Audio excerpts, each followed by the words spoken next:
जय श्री कृष्ण। आज की इस वीडियो में आप सभी जानेंगे सीता नवमी यानी जानकी नवमी की पौराणिक कथा। तो आइए सुनते हैं। पौराणिक कथाओं के अनुसार वैशाख शुक्ल नवमी को जानकी नवमी या सीता नवमी के रूप में मनाया जाता है। सीता नवमी की पौराणिक कथा के अनुसार मारवाड़ क्षेत्र में एक वेदवादी श्रेष्ठ धर्म धुरीण ब्राह्मण निवास करते थे। उनका नाम देवदत्त था। उन ब्राह्मण की बड़ी रूपवती पत्नी थी। उनका नाम शोभना था। ब्राह्मण देवता जीविका के लिए अपने ग्राम से अन्य किसी ग्राम में भिक्षाटन के लिए गए हुए थे। इधर ब्राह्मणी को संगत में फंसकर व्यभिचार में प्रवृत्त हो गई। अब पूरे गांव में उनके इस निंदित कर्म की चर्चाएं होने लगी, परंतु उस दुष्टा ने गांव ही जलवा दिया। दुष्कर्मों में रत रहने वाली वह दुर्बुद्धि मरी तो उसका अगला जन्म चांडाल के घर में हुआ। पति का त्याग करने से वह चंडालनी बनी। ग्राम जलाने से उसे भीषण कुष्ठ रोग हो गया तथा व्यभिचार कर्म के कारण वह अंधी हो गई। अपने कर्म का फल उसे भोगना ही पड़ा। इस प्रकार वह अपने कर्म के योग से दिनों दिन दारुण दुख प्राप्त करती हुई देश देशांतर में भटकने लगी। एक बार दैव योग से वह भटकती हुई कौशलपुरी पहुंच गई। संयोगवश उस दिन वैशाख मास शुक्ल पक्ष की नवमी तिथि थी, जो समस्त पापों का नाश करने में समर्थ थी। सीता यानी जानकी नवमी के पावन उत्सव पर भूख प्यास से व्याकुल वह दुखियारी इस प्रकार से प्रार्थना करने लगी, हे सज्जनों, मुझ पर कृपा कर कुछ भोजन सामग्री प्रदान करें, मैं भूख से मर रही हूँ। ऐसा कहती हुई वह स्त्री कनक भवन के सामने बने हुए 1000 पुष्प मंडित स्तंभों से गुजरी हुई उसमें प्रविष्ट हुई। उसने पुनः पुकार लगाई, भैया कोई तो मेरी मदद करो, कुछ भोजन दे दो। इतने में एक भक्त ने उससे कहा, देवी आज तो सीता नवमी है, भोजन में अन्न देने वाले को पाप लगता है, इसलिए आज तो अन्न नहीं मिलेगा। कल पारण करने के समय आना, ठाकुर जी का प्रसाद भरपेट मिलेगा। किंतु वह नहीं मानी। अधिक कहने पर भक्त ने उसे तुलसी एवं जल प्रदान किया। वह पापनी भूख से मर गई, किंतु इसी बहाने अनजाने में उससे सीता नवमी का व्रत पूरा हो गया।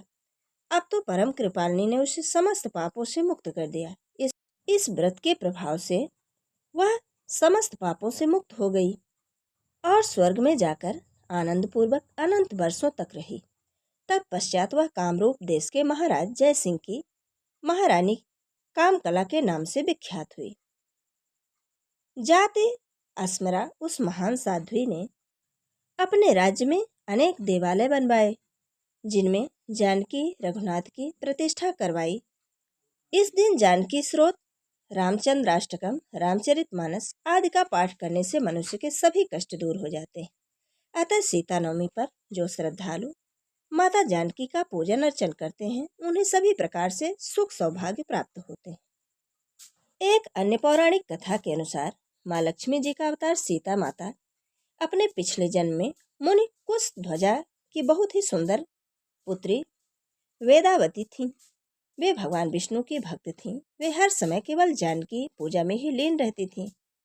उनका प्रण था कि वे भगवान विष्णु के अतिरिक्त किसी और से विवाह नहीं करेंगी। उनके पिता एक ऋषि थे। वे अपनी बेटी के इस प्रण को अच्छी तरह से जानते थे। उन्होंने कभी अपनी पुत्री को अपना मन बदलने के लिए विवश नहीं किया। पुत्री की इच्छा का सम्मान करते हुए उन्होंने पुत्री के लिए आए अनेकों शक्तिशाली राजाओं और देवताओं के रिश्तों को मना कर दिया। मना किए गए रिश्तों में से एक रिश्ता दैत्यों के शक्तिशाली राजा शंभु का भी था। रिश्ते के लिए न मिलने पर दानव शंभु ने इसे अपना अपमान समझा और अपने अपमान का बदला लेने के उद्देश्य से मौका देखकर वेदावती के माता पिता का वध कर दिया। अपने माता पिता की मृत्यु के बाद वेदावती संसार में बिल्कुल अकेली और अनाथ हो गई। वे अपने माता पिता के आश्रम में ही रहने लगी और सारा समय भगवान विष्णु का ध्यान करने लगी। वेदावती बहुत ही खूबसूरत थी और उसकी तपस्या ने उन्हें पहले से और सुंदर बना दिया था। एक बार लंका के राजा रावण ने उसे जंगल में भगवान विष्णु के लिए तपस्या करते हुए देखा वो वेदावती की सुंदरता पर मोहित हो गया। उसने वेदावती के समक्ष विवाह का प्रस्ताव रखा, परंतु उसे भी ना में ही जवाब मिला। ना में जवाब मिलने के कारण रावण ने वेदावती की तपस्या भंग कर दी और उसके बालों को पकड़कर उन्हें घसीटने लगा। रावण के इस कुकृत्य से क्रोधित हो वेदावती ने अपने बाल काट दिए और कहा कि वो वहीं उसकी आंखों के सामने ही अग्नि में कूदकर अपने प्राणों को त्याग देंगी। अग्नि में प्रवेश कर वेदावती ने कहा कि रावण ने इस जंगल में उन्हें अपमानित किया है, अब वो दोबारा जन्म लेकर उसके विनाश का कारण बनेगी। वो वेदावती की ही बात थी जो सीता के रूप में जन्मी और राम जी के माध्यम से रावण के विनाश का कारण बनी। जब वेदावती का जन्म सीता के रूप में हुआ तो वे मिथिला नरेश राजा जनक को उनके खेतों में जुताई करते समय भूमि पर लेटी हुई मिली। उनकी दैविक सुंदरता से प्रभावित होकर राजा जनक ने उन्हें अपनी पुत्री के रूप में स्वीकार कर लिया। देवी सीता जी को जानकी, वैदेही, मैथिली तथा और अन्य नामों से भी जाना जाता है। इसलिए भूमि में पड़ी मिलने के कारण उन्हें भूदेवी की संतान भी माना जाता है। पूरे अयोध्या उत्तर प्रदेश में भगवान राम के जन्म स्थान, आंध्र प्रदेश में भद्राचलम, बिहार में सीता समाहित स्थल और तमिलनाडु में रामेश्वरम में भी सीता नवमी का पर्व बड़े ही उत्साह और भक्ति के साथ मनाया जाता है।